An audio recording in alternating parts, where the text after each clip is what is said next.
నమస్తే, నేను Gayatri. Welcome to life line. ఈ రోజు లైఫ్ లైన్ లో సంతానలేమికి ఐవీఎఫ్ ట్రీట్మెంట్స్ అండ్ దాని ప్రొసీజర్ ఏ విధంగా ఉంటుందనే దాని గురించి డిస్కస్ చేద్దాం.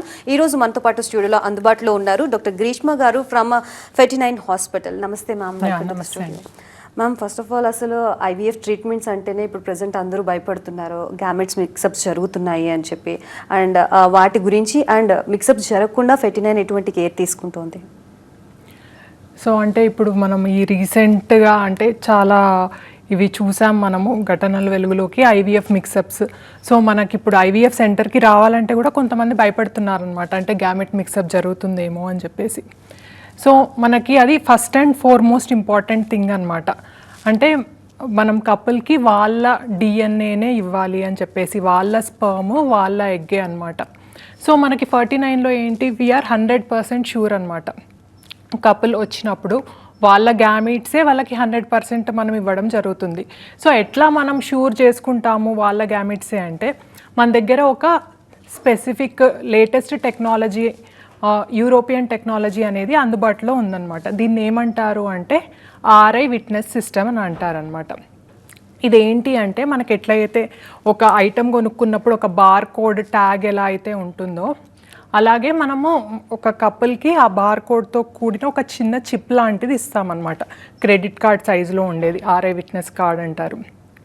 దాంతో పాటుగా మనం ఎప్పుడైతే కపుల్ మనం ఐవీఎఫ్ ప్రాసెస్కి వస్తారో వాళ్ళ ఎగ్స్ కలెక్ట్ చేసే ఆ చిన్న ప్లాస్టిక్ అవి ఏవైతే ఉంటాయో వాళ్ళవి, దాన్ని ట్యాగ్ చేయడం జరుగుతుందన్నమాట. ఆ ఎగ్స్ కలెక్ట్ చేసే ఆ చిన్న చిన్న ఇవి ప్లాస్టిక్ బాటిల్స్ కానీ ఏవైతే ఉంటాయో, సో అది ఆ క్యూఆర్ కోడ్ ద్వారా ట్యాగ్ చేయడం చేస్తామన్నమాట. అట్లాగే మనం 7 కలెక్ట్ చేసే కంటైనర్, ఎగ్ కంటైనర్స్కి కూడా. సో అట్లా అంటే వాళ్ళ దగ్గర ఉన్న చిన్న చిప్ లాంటి దాని మీద ఉన్న క్యూఆర్ కోడ్, వాళ్ళ ఎగ్స్, స్పర్మ్స్ వాటన్నిటి మీద ఒక క్యూఆర్ కోడ్ అనేది ఒక యూనిట్ అనమాట. సో మనము అది కాకుండా ఇప్పుడు వేరే స్పర్మ్, వేరే ఎగ్ పొరపాటున ఏమన్నా ఉన్నా ఇక్సీ చేయాలనుకున్నా మనకు అదంతా ఆల్రెడీ ట్యాగ్ అయిపోతుంది కాబట్టి మనకి వెంటనే అలామ్ అనేది వస్తుందన్నమాట. సో 100% వాళ్ళ స్పర్మ్, వాళ్ళ ఎగ్ ఉన్నప్పుడే మనం ఇక్సీ అనేది చేయగలుగుతాం. అట్లాగే వాళ్ళ ఎంబ్రియోస్ ఫామ్ అయినప్పుడు దాన్ని ఫ్రీజ్ చేసేటప్పుడు కూడా మనం ఒక చిన్న అదే సేమ్ క్యూఆర్ కోడ్ని పెట్టేసి ఫ్రీజ్ చేయడం అనేది జరుగుతుందన్నమాట. దీనివల్ల ఏంటి అంటే వాళ్ళు 100% ష్యూర్ అనేది ఉండొచ్చు. అంటే మనకి ఇట్లా నిద్రపోయినప్పుడు కూడా ఆ షూరిటీ అనేది, అంటే ఒక చిన్న స్ట్రెస్ ఫ్రీగా వాళ్ళు, అంటే దే కెన్ బి 100% ష్యూర్. మనం అంటే కంపల్సరీగా ఈ ఆర్ఐ విట్నెస్ సిస్టమ్ అనే పద్ధతి ద్వారా వాళ్ళ డిఎన్ఏ, వాళ్ళ జెనెటిక్ మెటీరియల్తో మాత్రమే మనం ప్రాసెస్ అనేది, వాళ్ళ బేబీస్ని మాత్రమే మనం ఎంబ్రియో ట్రాన్స్ఫర్ అనేది కూడా చేయడం జరుగుతుంది. సో వాళ్ళ ఈ క్యూఆర్ కోడ్ ఉన్న కార్డ్ అనేది మనము ఇట్లా మనం పికప్ చేసినప్పుడు, ఇంకా నెక్స్ట్ వాళ్ళ ఎంబ్రియో ట్రాన్స్ఫర్ చేసినప్పుడు మనం యూజ్ చేయడం జరుగుతుందన్నమాట. మనకి ఒక క్లారిఫికేషన్ కోసం గ్యామెట్ మిక్సప్ అనేది అవాయిడ్ చేయడానికి 100%. అండ్ మ్యామ్, ఆర్ఐ విట్నెస్ అనేది అసలు ఎప్పటి నుంచి అందుబాటులోకి వచ్చింది, అండ్ ఇది వేరే కంట్రీస్లో ఎలా వర్క్ చేస్తోంది, అండ్ మనం ఈ 49 హాస్పిటల్ ఎప్పటి నుంచి ఇంప్లిమెంట్ చేస్తున్నారు? సో మనకి ఆర్ఐ విట్నెస్ సిస్టమ్ అనేది ఆల్మోస్ట్ మనకు ఒక 3.5 ఇయర్స్ నుంచి 49లో అందుబాటులోకి వచ్చిందండి. అంటే ఇది మనం వేరే కంట్రీస్లో అయితే మనం ముందు నుంచి చూస్తున్నాం అనమాట. అంటే ఆల్మోస్ట్ ఒక 5-6 ఇయర్స్ నుంచి ఆర్ఐ విట్నెస్ సిస్టమ్ అనేది. ఇంతకుముందు ఏంటి అంటే మనకి డబుల్ విట్నెస్ సిస్టమ్ అనేది ఉండేదన్నమాట. అంటే మనుషులే ఆల్మోస్ట్ డబుల్ చెక్కింగ్ అనమాట, వీళ్ళ గ్యామెట్స్ ఏనా కాదా అని చెక్ చేసుకునేవాళ్ళు. సో దీనివల్ల కూడా మనకి హ్యూమన్ ఎర్రర్స్ అనేది ఎంతో కొంత మనకి జరగడానికి అవకాశాలు ఉంటాయి. మనకి ఇది AI generated artificial intelligence use చేసేది ఈ సిస్టమ్, ఆర్ఐ విట్నెస్ సిస్టమ్ కాబట్టి దీని ద్వారా ఏంటి అంటే మనకి 100% వీ క్యాన్ బి షూర్ అనమాట. సో ఆ క్యూఆర్ కోడ్ కనుక ట్యాగ్డ్ కోడ్ అనేది లేకపోతే మనకి వెంటనే అలామ్ అనేది వచ్చేస్తుంది అనమాట. అప్పుడు మనకు వెంటనే అర్థమైపోతుంది, సో ఇక్కడ వేరేది కూడా ఏదో ఉంది అని చెప్పేసి మనకి. అండ్ రీసెంట్ సర్వేస్ ప్రకారంగా చూసుకున్న మల్టిపుల్ ఐవీఎఫ్స్ చేసుకున్నా కూడా ఫెయిల్ అవుతున్నాయి అని అంటున్నారు. అసలు మల్టిపుల్ ఐవీఎఫ్స్ ఫెయిల్ అవడానికి గల రీజన్ ఏంటి, అండ్ ఆ తర్వాత ప్రొసీజర్ ఏముంటుంది కపుల్స్కి? సో ఇప్పుడు మనము రీసెంట్గా ఈ మల్టిపుల్ ఐవీఎఫ్ ఫెయిల్యూర్స్ అనేవి చూస్తున్నాం అనమాట. అంటే మనం చూసుకున్నట్టయితే మన చుట్టుపక్కల ఆల్మోస్ట్ ఈ 1-2 ఇయర్స్లోనే నెంబర్ ఆఫ్ ఫర్టిలిటీ క్లినిక్స్ అనేవి ట్రిపుల్ అయిపోయినాయి అనమాట. దీనివల్ల ఏంటి, కాంపిటీటివ్ ఎన్వైర్న్మెంట్ అనేది వచ్చేసి, అంటే కొంచెం తక్కువ అమౌంట్స్కే ఆల్మోస్ట్ మనం 40,000 50,000కే ఐవీఎఫ్ చేస్తాము అని చెప్పేసి మనం చూడడం జరుగుతుంది చాలా అడ్వర్టైజ్మెంట్స్ ఇట్లా. సో మనం ఎప్పుడైనా ఒక ఐవీఎఫ్ క్లినిక్ అనేది సెలెక్ట్ చేసుకునేటప్పుడు ఏంటి అంటే అది స్టాండర్డ్ అనేది ఉందా లేదా, అది first and foremost important thing. Next వచ్చేసి ల్యాబ్ అనేది కూడా అది అంటే మనకి గుండె ఎలా ఎంత ఇంపార్టెంటో మనకు ఒక ఐవీఎఫ్ క్లినిక్కి ల్యాబ్ అనేది కూడా అంతే ఇంపార్టెంట్ అనమాట. సో అది state of the art lab అయి ఉండాలన్నమాట. అంటే అన్ని లేటెస్ట్ ఇవి అంటే ఇంక్యుబేటర్స్ కానీ మనకి లామినార్ ఎయిర్ ఫ్లో సిస్టమ్స్ కానీ మనకు ఒక క్లీన్ ఎయిర్ యూనిట్ కానీ అవన్నీ అనేది లేటెస్ట్ అందుబాటులోకి ఉండాలన్నమాట. దీనివల్ల ఏంటి అంటే మనకి ఒక ఎన్విరాన్మెంట్ అనేది మనకి కంటామినేటెడ్ అనేది లేకుండా ఉంటుందన్నమాట. సో అట్లా ఉందా లేదా. నెక్స్ట్ క్లినీషియన్ అనేది కూడా ఇంపార్టెంట్ అనమాట. సో ఎక్స్పీరియన్స్డ్ క్లినీషియన్తో చేయించుకుంటున్నామా, అట్లాగే మనకి ఎంబ్రియాలజిస్ట్ అనమాట, ఎక్స్పీరియన్స్డ్ ఎంబ్రియాలజిస్ట్ ఉన్నారు ఆ ల్యాబ్లో. సో ఇవన్నీ కూడా మనం పరిగణలోకి తీసుకోవాలి. అలా కాకుండా లేదు వాళ్ళు ఏదో చీప్గా చేస్తున్నారు అంటే చీప్లో చేస్తున్నారు అట్లా అని చెప్పేసి అంటే వాళ్ళు ఇచ్చే ఇంజెక్షన్స్ అవన్నీ కూడా మనకి తెలియదు ఎక్కడి నుంచి ప్రొక్యూర్ చేస్తున్నారు మనకి అంటే చీప్గా ట్రీట్మెంట్ జరుగుతున్నప్పుడు. సో అట్లా మనం అంటే కొంచెం తక్కువ డబ్బులో తొందరగా రిజల్ట్ వస్తుంది అని వెళ్ళినప్పుడు కూడా మనం ఏది చూసుకోకుండా వెళ్తే కూడా మనకి ఐవీఎఫ్ ఫెయిల్యూర్స్కి దారి తీయొచ్చు అనమాట. సో మనకి first lab selection, so clinician, embryologist ఇవన్నీ చూసుకొని మనం ఎప్పుడైనా ఐవీఎఫ్ ట్రీట్మెంట్ అనేది తీసుకోవాలన్నమాట. అది first and foremost important thing. వీటిలో ఏంటి అంటే మనం తీసుకునే ఇంజెక్షన్స్ ఇవన్నీ క్వాలిటీ ఉండడము, ఎందుకంటే ఇవన్నీ మనకి క్వాలిటీ ఉంటేనే lab quality, injections quality, expertise ఇవన్నీ ఉన్నప్పుడే మనకి బెస్ట్ ఎంబ్రియోస్ రావడం అనేది జరుగుతుంది. సో ఎప్పుడైతే మనం బెస్ట్ ఎంబ్రియోస్ అనేవి మనం ఇంప్లాంట్ చేయించుకుంటామో మన సక్సెస్ రేట్ కూడా ఆల్మోస్ట్ చాలా ఎక్కువ ఉంటుందన్నమాట. So first and foremost important thing ఇది మనం ఐవీఎఫ్ ఫెయిల్యూర్ అనేది అవాయిడ్ చేయడానికి మనకి ఇంపార్టెంట్. మల్టిపుల్ ఐవీఎఫ్స్ చేయించుకున్న తర్వాత కూడా సెల్ఫ్ ఐవీఎఫ్కి స్కోప్ ఉంటుందా? డెఫినెట్గా అండి. అంటే మనం మన దగ్గరకు వచ్చే పేషెంట్స్కి కూడా చూస్తాం కదా.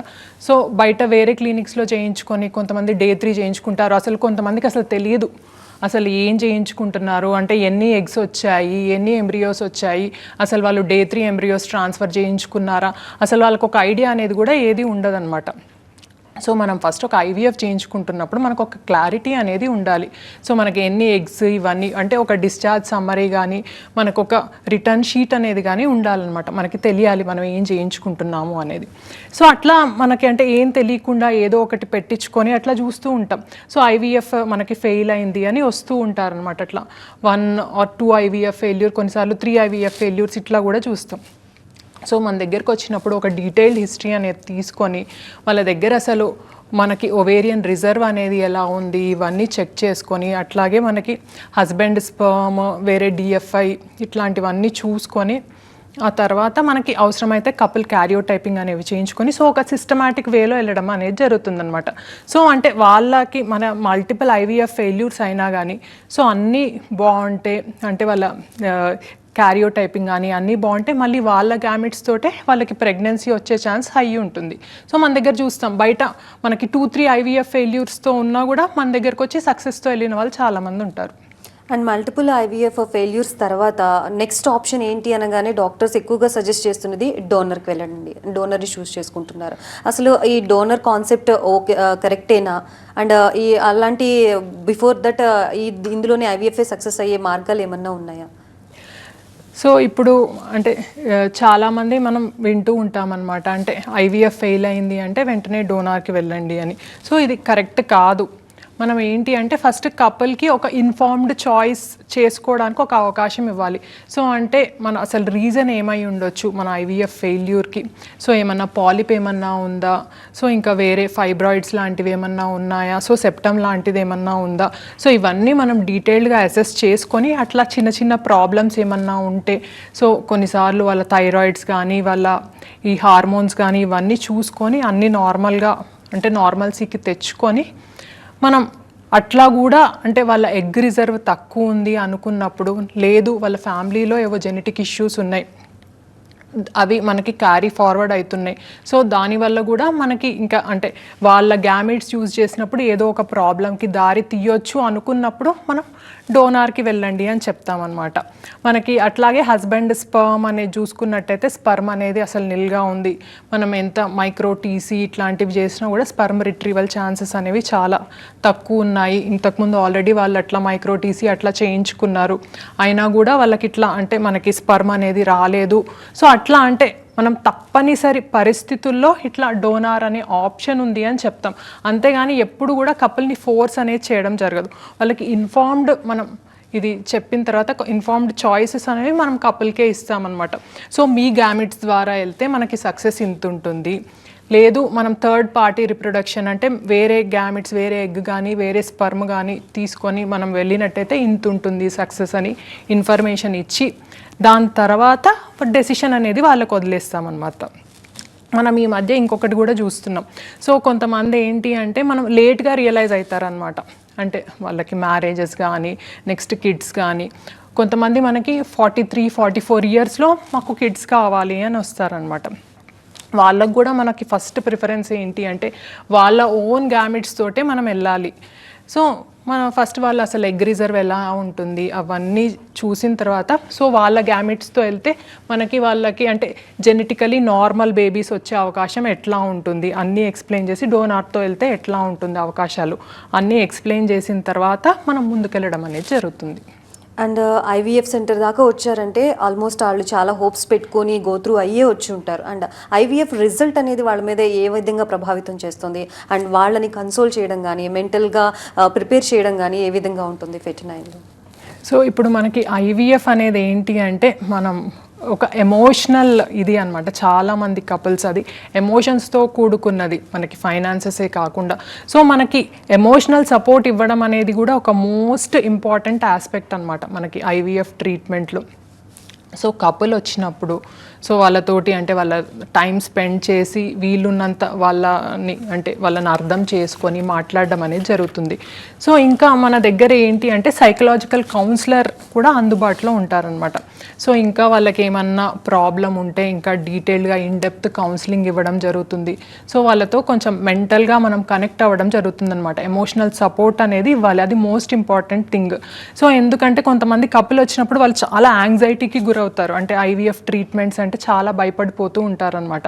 అంటే ఆ రెస్ట్లెస్నెస్ ద్వారా అంటే వాళ్ళ టెన్షన్ని భరించలేక ఇంకా మాకు ఈ ట్రీట్మెంట్సే వద్దు అన్న స్టేట్కి కూడా కొంతమంది వస్తారనమాట. కొంచెం ఇంజెక్షన్ తీసుకోవడానికి భయపడో ఇంకా వేరే విధంగా ఏదైనా ఊహించుకొని. సో అట్లాంటి వాళ్ళకి ఏంటి అంటే మనం సైకలాజికల్ సపోర్ట్ కానీ ఎమోషనల్ కౌన్సిలింగ్ ద్వారా ఇచ్చి సో వాళ్ళని కొంచెం అంటే ఇంకా బెటర్గా వాళ్ళు ఈ ప్రాసెస్తో కోప్ చేయగలిగేటట్టు చూసుకోగలగాలన్నమాట. అది మోస్ట్ ఇంపార్టెంట్ థింగ్. అది మనం 49లో ఇట్లా అంటే డాక్టర్స్ కానీ సైకలాజికల్ కౌన్సిలర్స్ హెల్ప్ ద్వారా కానీ మనం ముందుకెళ్ళొచ్చు. అండ్ డాక్టర్ గారు ఇన్ఫర్టిలిటీ అనగానే మోస్ట్ ఆఫ్ ద డాక్టర్స్ కానీ లేకపోతే రిలేటివ్స్ కానీ సజెస్ట్ చేసేదంటే మంచి ఫుడ్ అండ్ డైట్ సప్లిమెంట్స్ తీసుకుంటే ఎవ్రీథింగ్ విల్ బీ ఫైన్ అని అంటారు. ఇది ఎంతవరకు కరెక్ట్? సో మనకి ఇన్ఫర్టిలిటీ మనకి ఏంటి అంటే మంచి ఫుడ్ డైట్ అనేది తీసుకోవడం కూడా చాలా ఇంపార్టెంట్. ఎందుకంటే మనం తీసుకునే ఫుడ్ ద్వారానే అంటే మనకు ఆ న్యూట్రిషన్ ద్వారానే మనకి ఎగ్ క్వాలిటీ కానీ స్పర్మ్ క్వాలిటీ కానీ ఆధారపడి ఉంటుంది. సో మనం వీలైనంత వరకు మనం balanced nutritious food, so junk sugary food ఇట్లా అవాయిడ్ చేయడం అనేది చాలా ఇంపార్టెంట్. సో స్మోకింగ్, ఆల్కహాల్ ఇట్లాంటి హ్యాబిట్స్ ఏమన్నా ఉన్నా కూడా వాటిని అవాయిడ్ చేసి మనం ఈ ఐవీఎఫ్ అంటే మనం ఈ ఫర్టిలిటీ ప్రాసెస్కి వెళ్ళడం అనేది చాలా ఇంపార్టెంట్ అనమాట. దీని ద్వారా మనకి ఎగ్ క్వాలిటీ స్పర్మ్ క్వాలిటీ అనేది కూడా పెరుగుతుంది మంచి ఫుడ్ తీసుకోవడం వల్ల. నెక్స్ట్ ఇంకొకటి ఏంటి అంటే మనం సప్లిమెంట్స్ అనమాట. సో మనం చిన్న మల్టీవైటమిన్స్ కానీ యాంటీ ఆక్సిడెంట్ సప్లిమెంట్స్ కానీ ఈ విటమిన్ D3 సప్లిమెంట్స్ కానీ వీటి వల్ల కూడా మనకి ఇది ఎగ్ క్వాలిటీ అనేది కొంతవరకు ఎగ్ క్వాలిటీ కానీ స్పర్మ్ క్వాలిటీ కానీ అనేది పెరుగుతుందన్నమాట. నెక్స్ట్ వీటన్నిటితో పాటు మనకి మోస్ట్ ఇంపార్టెంట్ ఏంటి అంటే మనకి బ్యాలెన్స్డ్ డైట్, స్ట్రెస్ ఫ్రీగా ఉండడం కూడా చాలా ఇంపార్టెంట్. ఈ స్ట్రెస్ ఫ్రీకి అంటే మనం కొంచెం ఎక్సర్సైజ్ వల్ల కానీ లేదు యోగా కొంచెం ఈ చిన్న బ్రీతింగ్ ఎక్సర్సైజెస్ వల్ల కూడా మనం ఎంత కామ్గా రిలాక్స్డ్గా సో ఎంత మనము అంటే హ్యాపీగా ఉంటే మనం ఇచ్చే ట్రీట్మెంట్స్ మనకు అంత మంచిగా పనిచేస్తాయి అన్నమాట. సో మనం ఇప్పుడు పేషెంట్ వచ్చినప్పుడు చూస్తామన్నమాట, ఎవరైతే ఎంత రిలాక్స్డ్గా సో ఎంత కంపోజ్డ్గా కంట్రోల్డ్గా ఉంటారో వాళ్ళకి మనం ఇచ్చే ట్రీట్మెంట్స్ మనకు అంత మంచిగా మనకి వర్క్ అయ్యి వాళ్ళు అంటే తొందరగా రిజల్ట్ తెచ్చుకొని వెళ్ళిపోతారనమాట. సో ఎప్పుడైనా కూడా మనం ఈ ట్రీట్మెంట్స్ తీసుకునేటప్పుడు కొంచెం వీలున్నంత వరకు స్ట్రెస్ అనేది తగ్గించుకోగలగడం చాలా ఇంపార్టెంట్ అనమాట. అట్లాగే మనకి న్యూట్రిషన్, ఈ సప్లిమెంట్స్ ఇవన్నీ కూడా మనకి హెల్ప్ చేస్తాయి. ఇంకొకటి ఏంటి అంటే స్లీప్ సరిగ్గా ఉండేటట్టు చూసుకోవడం కూడా ఇంపార్టెంట్. దీనివల్ల ఏంటి అంటే హార్మోనల్ ఇంబ్యాలెన్సెస్ ఇవి కొంతవరకు కరెక్ట్ అవుతాయి అనమాట మనకి. అండ్ కపుల్స్ ఐవీఎఫ్ సెంటర్ని అప్రోచ్ అయినప్పుడు ఎటువంటి టెస్టులు చేస్తారు అండ్ సక్సెస్ రేట్ పెరగడానికి అసలు ఏమైనా సెపరేట్ టెస్టులు ఏమైనా ఉంటాయా before coming to treatment? So ఇప్పుడు మన దగ్గర కపుల్ వచ్చినప్పుడు ఏంటి అంటే మనం చిన్న చిన్న టెస్ట్లు అనేవి చేస్తామన్నమాట. అంటే చిన్న అల్ట్రాసౌండ్ ద్వారా వాళ్ళకి అసలు ఎగ్ నెంబర్స్ ఎలా ఉన్నాయి, లేదు ఏఎంహెచ్ టెస్ట్ ద్వారా సో ఓవేరియన్ రిజర్వ్ అనేది ఎలా ఉంది చూసుకోవడం ఇంపార్టెంట్. నెక్స్ట్ వచ్చేసరికి వాళ్ళ హార్మోన్స్ ఎలా ఉన్నాయి, షుగర్స్ ఏమన్నా ఉన్నాయా, సో ఇట్లాంటివన్నీ అనమాట. హార్మోనల్ ఇంబ్యాలెన్స్ ఏదన్నా ఉందా బాడీలో ఉంటే వాటిని కరెక్ట్ చేసుకొని ముందుకెళ్ళడం ఇంపార్టెంట్. నెక్స్ట్ వచ్చేసి హస్బెండ్ సెమెన్ ఎలా ఉంది, సో సెమెన్ ఫ్యాక్టర్ అనేది నార్మల్గా ఉందా లేదా. సో నెక్స్ట్ వచ్చేసి ఏజ్ అనేది ఎక్కువ ఉంటే హస్బెండ్లో ఏమన్నా డిఎన్ఏ డ్యామేజ్ అనేది ఉందా. సో అట్లా మనం స్టెప్ వైజ్ అనేది చూస్తాం. మనకి ఏంటి అంటే ఇంకా రీసెంట్గా 49లో ఆటోమేటెడ్ మనకి సెమెన్ టెస్టింగ్ అనేది కూడా ఉందన్నమాట. సో మనకి సెమెన్ ఇస్తే మనకి వెంటనే రిజల్ట్ రావడం, ఏమైతే ప్రాబ్లమ్స్ ఏమైతే చిన్న చిన్న ఉన్నాయో అవన్నీ మనకి వెంటనే తెలిసిపోతుంది అనమాట, మనకి వెయిటింగ్ టైం అనేది లేకుండా. సో అవన్నీ చూసుకొని అవన్నీ కరెక్ట్ చేసుకొని ఆ తర్వాత మనం ట్రీట్మెంట్స్కి వెళ్ళడం అనేది కూడా చాలా ఇంపార్టెంట్ అనమాట మనకి. ఇన్ జనరల్గా మనము ఇన్ఫెర్టిలిటీ అనగానే ఎక్కువగా లేడీస్లోనే ప్రాబ్లం ఉంటుంది అననే అజంప్షన్కి వచ్చేస్తున్నారు. బట్ నౌ మేల్ ఇన్ఫెర్టిలిటీ కూడా ఉంటుంది. సో దీని గురించి ఏం చెప్తారు? సో ఇప్పుడు ఆల్మోస్ట్ మనకి మేల్స్ 50-50% అనమాట. అంటే ఫీమేల్స్ 50% అయితే ఆల్మోస్ట్ మేల్స్లో కూడా అంతే ఎక్కువ చూస్తున్నాం మనం ఈ ఇన్ఫర్టిలిటీ ఇష్యూస్ అనేవి రైజ్ అవ్వడం. సో అందుకే మన దగ్గర ఏంటి అంటే ఇన్హౌస్ ఆండ్రాలజిస్ట్ కన్సల్టేషన్ అనేది కూడా ఉంటుంది. సో ఎవరైతే కపుల్కి కొంచెం చిన్నపాటి ప్రాబ్లమ్స్ ఉంటాయో, ఎరెక్టైల్ డిస్ఫంక్షన్ కానీ ఇలా అంటే మనకి చెప్పుకోలేని ప్రాబ్లమ్స్ ఏమైతే ఉంటాయో వాళ్ళు కొంచెం ఆండ్రాలజిస్ట్ కన్సల్టేషన్ తీసుకొని సలహా దాని ప్రకారం ఏమన్నా మెడికేషన్, హార్మోన్ ఇంబ్యాలెన్స్ని కరెక్ట్ చేసుకోవడం అలా కూడా మన దగ్గర ఉంటుందన్నమాట.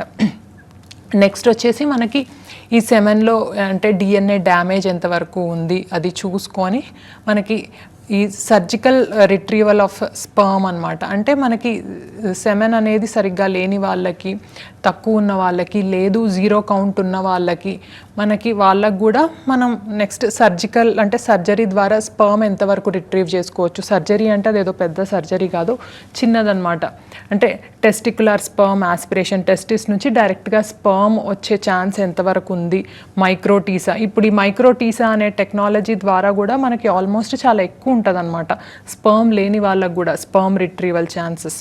సో ఇట్లా మనం ఈ లేటెస్ట్ టెక్నాలజీ అంతా ఉపయోగించుకొని ఎంత వీలైతే అంత మ్యాక్సిమం పాసిబిలిటీ అనేది ట్రై చేస్తాం అనమాట. అంటే స్పర్మ్ అనేది సరిగ్గా లేని వాళ్ళకు కూడా మనం స్పర్మ్ అనేది వెలికి తీసుకొని దాని ద్వారా అంటే వాళ్ళ ఓన్ జెనెటిక్ మెటీరియల్తో వాళ్ళ బేబీ అనేది వాళ్ళకి ఇవ్వడానికి అది ఫస్ట్ అండ్ ఫార్మోస్ట్ ఇంపార్టెంట్ మనం చేసే ప్రయత్నం అనమాట. మ్యామ్, స్పర్మ్ రిట్రీవల్కి సహజంగా ట్రై చేయాలి అని అంటే కనుక ఎటువంటి ఫుడ్ హ్యాబిట్స్ని అలవాటు చేసుకుంటే బెటర్? సో ఎప్పుడైనా కూడా మనకి ఇది స్మోకింగ్ కానీ ఆల్కహాల్ కానీ ఇది మోస్ట్ ఇంపార్టెంట్ థింగ్ అనమాట. ఇవి స్పర్మ్ కిల్లర్స్ అనమాట.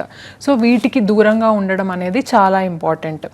నెక్స్ట్ ఆ తర్వాత మనం తినే డైట్, మనం అనుకున్నట్టు బ్యాలెన్స్డ్ డైట్. సో ఎంత వీలైతే అంత మనం ఫుడ్ మీద కాన్సన్ట్రేట్ చేయడము, జంక్ ఫుడ్, షుగరీ ఫుడ్ని అవాయిడ్ చేయడము. నెక్స్ట్ వచ్చేసి కొంచెం నట్స్ ఇట్లా గ్రీన్ లీఫీ వెజిటబుల్స్ ఇవన్నీ ఇన్కార్పొరేట్ చేసుకోవడం అనేది కూడా చాలా ఇంపార్టెంట్. నెక్స్ట్ ఇంకొక ఇంపార్టెంట్ ఏంటి అంటే ఫోన్స్ కానీ ఇవి ల్యాప్టాప్స్ కానీ అంటే వాళ్ళ పైన అంటే కొంచెం ఫోన్ కూడా కింది పాకెట్స్లలో పెట్టుకొని పోవడం అంటే డైరెక్ట్ మనకి రేడియేషన్ హజార్డ్ కూడా ఉండొచ్చు. దీని ద్వారా కూడా మనకి స్పర్మ్స్ కొంచెం డ్యామేజ్ అయ్యే ఛాన్సెస్ ఉండొచ్చు అనమాట కొంచెం టెండెన్సీ ఉన్న వాళ్ళకి. సో అట్లా మనం అవాయిడ్ చేయమని చెప్తామన్నమాట ఇట్లా ల్యాప్టాప్స్ ఇవన్నీ కూడా. నెక్స్ట్ వచ్చేసి మనం ఈ కొంచెం ట్రావెలింగ్ అనేది కూడా ఎక్కువ ఉన్న వాళ్ళకి కొంచెం ట్రావెలింగ్ అనేది కూడా తగ్గించుకోమని చెప్తాం అనమాట. దీనివల్ల కూడా మనకి కొంచెం స్పర్మ్ డిఎఫ్ఐ అనేది కొంచెం పెరగవచ్చు అనమాట. సో ఇట్లా కొంచెం అన్ని చిన్న చిన్న టిప్స్ ద్వారా మనకి మెడిటేషన్, యోగా, స్ట్రెస్ తగ్గించుకోవడం వల్ల కూడా మనం స్పర్మ్ క్వాలిటీని మనం ఇంప్రూవ్ చేసుకోవడానికి ప్రయత్నించవచ్చు. మెయిన్ సప్లిమెంట్స్ ఇవన్నీ తీసుకోవడం ద్వారా. మల్టిపుల్ ఐవీఎఫ్ ఫెయిల్యూర్స్కి మేల్ ఇన్ఫర్టిలిటీకి ఏమైనా ఇంటర్లింక్ ఉందా? సో మనం అంటే డెఫినెట్గా మనకి చూస్తాం. మనం ఏంటి అంటే కొన్నిసార్లు కొంతమంది కపుల్స్కి మనకి బేబీస్ అనేది కొన్నిసార్లు అంటే మంచి బేబీస్ ఉన్నా కూడా వాళ్ళకి ప్రెగ్నెన్సీస్ వరకు దారి తీయదనమాట. వాళ్ళ ఎండోమెట్రియం అంతా బాగుంటుంది. మనం రిట్రాస్పెక్టివ్గా అనలైజ్ చేసుకుంటే ఏంటి అంటే మనకి స్పర్మ్ ఫ్యాక్టర్ అనేది కొంచెం తక్కువ ఉండొచ్చు అనమాట. కొంతమందికి 1 మిలియన్ 2 మిలియన్ అట్లా ఉండొచ్చు స్పర్మ్. సో ఒక్కోసారి మనం చూసేది ఏంటి అంటే మనకి ఎంత మంచి ఎంబ్రియో ఉన్నా కొంచెం చిన్న చిన్న స్పర్మ్ ఇష్యూస్ ఉన్నప్పుడు కూడా అవి కొంచెం ఇంప్లాంటేషన్లో ప్రాబ్లం అనేది ఉండొచ్చు అనమాట.